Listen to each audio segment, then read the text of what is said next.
దైవాంశం the horror serial episode number 7 agreement tension.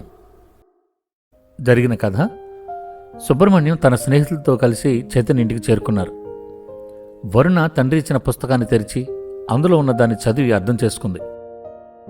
Subrahmanyam స్నేహితుడు సుందరం అందరూ పడుకున్న తర్వాత పైకి వెళ్ళి చైతన్య ఇంటిని చూస్తూ జపం చేశాడు. ఒక నల్లని నీడ అతని ముందుకు వచ్చింది. ఇక తర్వాత భాగం వినండి. ఒకసారి శిష్యులతో కలిసి వారణాసికి వెళ్లారు వరుణ తాతగారు. ఎందుకో మళ్ళీ తిరిగి రాలేదు. తన అమ్మ నాన్నని అడిగినా ఏమీ చెప్పలేదు. చిన్నపిల్లవి నీకెందుకు అనేవారు. ఒకరోజు వరుణ తన అక్క తన ఫ్రెండ్స్తో కలిసి ఆడుకోవటానికి వెళ్లారు. ఆటల్లో పడి వరుణ తన స్నేహితురాలతో ఇంటికి వచ్చేసింది. తన అక్క సుప్రజ ఇంకా కాసేపు ఆడుకుని వస్తానంది. కానీ ఎంత సమయం అయినా రాకపోయేసరికి సుబ్రహ్మణ్యం గారు వాళ్ళు వెతకడానికి వెళ్లారు. కొద్దిసేపటికి సుప్రజను ఇంటికి తీసుకుని వచ్చారు. కానీ సుప్రజ మామూలు స్థితిలో లేదు. తన శరీరంలో కదలిక లేదు. ఒక బొమ్మలా గాలిలోకి చూస్తూ నిలబడి ఉంది. సుప్రజ తల్లి అన్నపూర్ణమ్మ, అమ్మా సుప్రజ, ఏమైంది తల్లి? ఎందుకు అలా ఉన్నావు? ఏది మీ అమ్మని చూడు అంటూ భుజాలు పట్టుకుని ఊపేస్తూ గట్టిగా ఏడ్చేసింది. అదంతా చూస్తున్న వరుణకు ఏం జరిగిందో అర్థం కాక తల్లి పక్కగా వెళ్ళి నిలబడి, అమ్మా అక్కకి ఏమైంది అని అడిగింది. అన్నపూర్ణమ్మ గారు కంగారుగా వరుణ వైపు చూసి తను ఎక్కడ కంగారు పడుతోందోనని, ఏం లేదమ్మా, ఏం లేదు తల్లి, అక్క ఏదో చూసి భయపడినట్లుంది, మళ్ళీ మామూలు అయిపోతుంది. అమ్మా నువ్వు వెళ్ళి పడుకో, అక్కకి ఏమీ కాదు సరేనా అని సర్ది చెప్పి తన గదిలోనికి పంపించేశారు. ఆ తర్వాత ఏం జరిగిందో వరుణకు తెలియదు. కానీ అప్పటి నుండి సుప్రజ ఎవరితోనూ మాట్లాడేది కాదు. అన్నపూర్ణమ్మ ఒక్కతే ఆ గదిలోనికి వెళ్ళేది. పనివాళ్ళు కానీ సుబ్రహ్మణ్యం గారు కానీ వరుణ కానీ వెళ్ళేవారు కాదు. ఈ మధ్యకాలంలో కేశవ అనే వాళ్ళ దూరపు బంధువు, అతను సైక్రియాట్రిస్ట్. అతను తనంతట తానే వచ్చి సుప్రజకు ట్రీట్మెంట్ ఇస్తాను అని సుబ్రహ్మణ్యం గారిని అన్నపూర్ణమ్మ గారిని ఒప్పించి రోజు వచ్చి చూసి మందులు అవి ఇచ్చి వెళ్తున్నాడు. ఎప్పటికైనా సుప్రజ బాగుతుందనే వాళ్ళ నమ్మకం. ఫోన్లో అలారం మోగటంతో గత ఆలోచన నుంచి బయటకు వచ్చింది వరుణ. వెంటనే తను చేయవలసిన కర్తవ్యం గుర్తుకు వచ్చింది. ఆ జగన్మాతను మనసులో స్మరిస్తూ, అమ్మా జగన్మాత, నాకు నిన్ను పూజించి నిష్ఠతో జపించే అర్హతను యోగ్యతను కల్పించు తల్లి. ఇప్పుడు చేయవలసిన పని శ్రద్ధగా చేసేలా చూడు అని నమస్కరించుకుంది. లేచి స్నానాధికాలు పూర్తి చేసుకుని పూజకు కావలసిన సామగ్రి సిద్ధం చేసుకుంది. పసుపు వస్త్రాలు కట్టుకుని దేవుడి గది శుభ్రం చేసుకుని అమ్మవారి పటం తీసి పెట్టింది.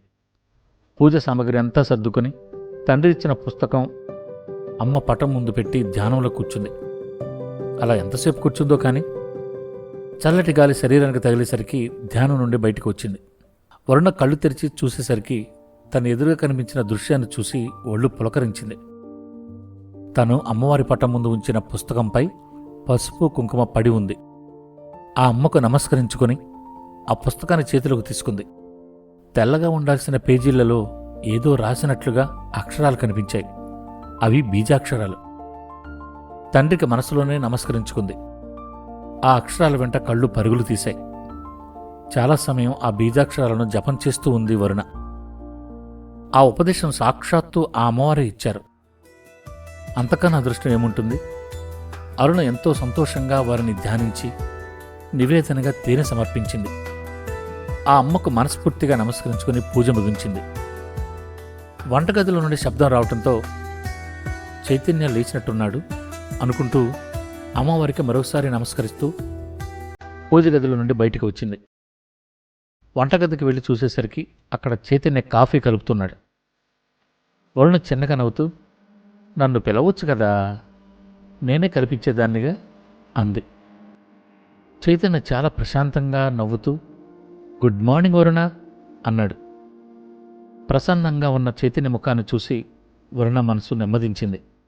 వరుణ బొంగమూతి పెట్టుకుని చైతన్య వైపు చూస్తూ, మీరు రాత్రి చాలా కోపంగా ఉన్నారు, మిమ్మల్ని పలకరించాలంటే భయమేసింది అంది. వరుణకు కప్పు అందిస్తూ, అదేం లేదు, ఆఫీస్ టెన్షన్ అంతే అన్నాడు. ఇద్దరు హాల్లోకి వచ్చారు.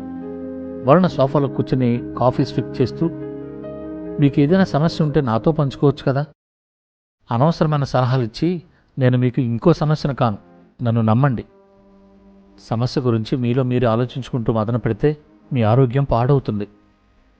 సమస్యను ఎవరితోనైనా పంచుకుంటేనే దానికి పరిష్కారం లేదా దాని యొక్క తీవ్రత తగ్గుతుంది.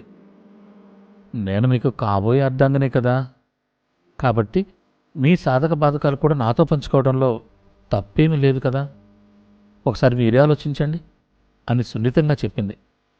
వరుణ అలా చెప్పడంతో రాత్రి తన ప్రవర్తనకి తనకే కాస్త గిల్టీగా అనిపించింది.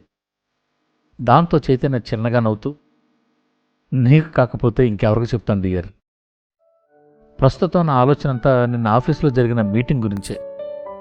దాని గురించి ఎక్కువ ఆలోచిస్తూ ఉండటంతో నేను నీతో షేర్ చేసుకోవాలి అనే విషయాన్ని మర్చిపోయాను. ఆ విషయంగా నేను ఇబ్బంది పెట్టినందుకు ఐఎమ్ రియల్లీ సారీ.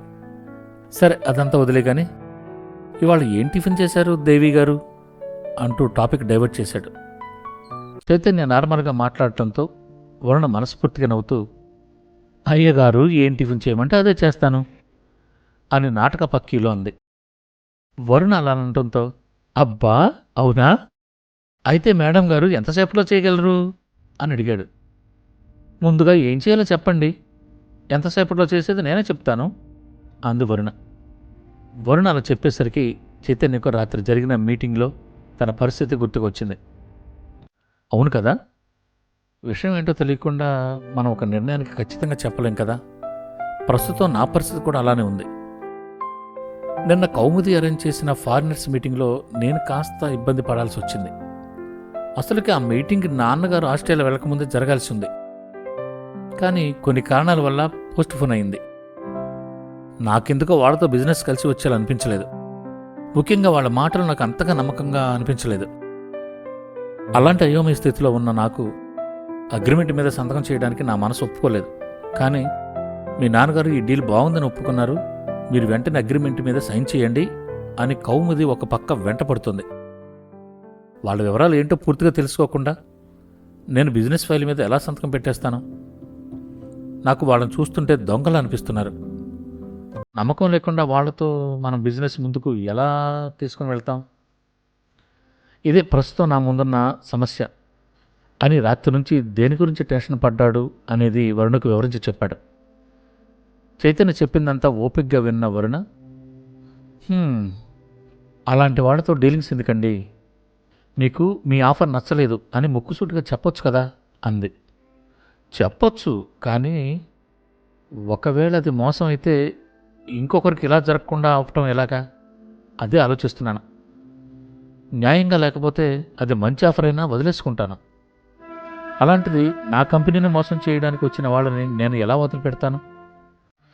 కానీ నాకు అర్థం కానిది ఒకటే, ఇందులో కౌముది ఇంట్రెస్ట్ ఏంటో తెలియటం లేదు అన్నాడు. వరుణ ఏదో ఆలోచిస్తున్నట్లుగా, ఆ అమ్మాయిని ఎక్కడో చూసినట్టు అనిపిస్తోంది, ఎక్కడే ఉంటుంది, అసలు జ్ఞాపకం రావటం లేదు అంది. ఎక్కడ చూసావు? తను అమెరికాలో మాతో పాటు ఎంబీఏ చేసింది, కానీ ఎప్పుడు తనతో నేను మాట్లాడింది లేదు, రూమ్మేట్ మాత్రమే. తనతో పాటుగా సంధ్య, విద్యకి ఎక్కువగా ఫ్రెండ్షిప్ ఉండేది అన్నాడు చైతన్య.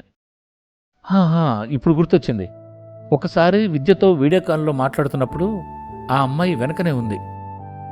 అయితే విద్య గురించి ఈ అమ్మాయికి తెలిసే ఉంటుందిగా, విద్య గురించి ఆ అమ్మాయిని ఒకసారి అడగొచ్చు కదా అంది. నేను ఎప్పుడో కౌముదిని ఫస్ట్ టైం చూసినప్పుడు అడిగాను. అక్కడ చదువుకుంటున్న రోజుల్లోనే వీళ్ళందరూ కలిసి కంపెనీ పెడదామని అనుకుంటూ ఉండేవారు. నేను కూడా వాళ్ళు ఏదైనా కొత్త కంపెనీ స్టార్ట్ చేసుకుని ఉండుంటారు, అందులోనే బిజీ అయిపోయి ఉంటారు, అందులోనే వీళ్ళ జాబ్ కూడా చేసుకుంటూ ఉంటారు కదా అనుకున్నాను.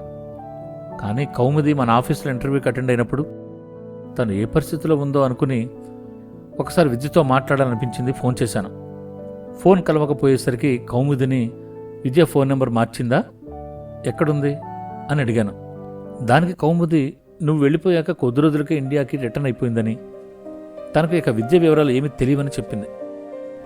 మామూలుగా అయితే నేను బెంగళూరు బ్రాంచ్ చూసుకోను, కేవలం హైదరాబాద్ బ్రాంచ్ మాత్రమే చూసుకుంటాను. ఇక్కడంతా నాన్నగారి వ్యవహారం. నాన్నగారు ఇప్పుడు ఇండియాలో లేరు కాబట్టి నేను రావాల్సిన పరిస్థితి వచ్చింది. ఎక్కువగా నాకు వీళ్ళతో టచ్ లేదు. నాకు ఈ ఫారినర్ డీల్ అస్సలు నచ్చలేదు. ఈ సంగతి ఏంటో కనుక్కోవాలి. టిఫిన్ చేసేలోగా వీళ్ళ గురించి తెలుసుకునే ప్రయత్నం చేస్తాను అని అక్కడి నుండి లేచి తన ఫోన్ అందుకున్నాడు చైతన్య. అమ్మవారి ఆరాధన ద్వారా వరుణ అమ్మవారి అనుగ్రహం పొందుతుందా? కౌముది ఫారిన్ డెలిగేట్స్తో అగ్రిమెంట్కి చైతన్యను ఎందుకు తొందర పెడుతోంది? కౌముది వెనుక ఏదైనా రహస్యం ఉందా? అసలు విద్య ఏమైపోయింది? ఈ ప్రశ్నలన్నిటికీ సమాధానాలు తెలుసుకోవాలనుకుంటే వింటూనే ఉండండి దైవాంశం, మీ తపస్వి మనోహరం ఆడియో స్టోరీస్లో.